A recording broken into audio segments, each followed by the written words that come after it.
You're watching How Leap. Let's see how to turn off or hide YouTube Shorts from your feed and homepage. Currently, YouTube does not offer a built-in setting to completely disable Shorts. However, you can significantly reduce their visibility. On the YouTube website, install a browser extension like Unhook or BlockTube. These allow you to hide short sections. On the mobile app, you cannot remove the Shorts tab, but you can train the algorithm. When a short appears, tap the three-dot menu and select Don't Recommend Channel or Not Interested. This tells YouTube to show you fewer shorts from that creator or topic.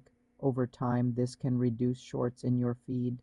To avoid the Shorts tab entirely, you can use an alternative YouTube client like NewPipe on Android, which focuses on long-form content. For a more direct approach on your own channel, if you are a creator, you can choose not to upload shorts, but you cannot block them from viewing. Remember, YouTube is heavily promoting shorts, so a complete opt-out is not officially supported. Using browser extensions on a computer is the most effective method to hide the Shorts interface. For more simple YouTube customization tutorials, subscribe to the channel.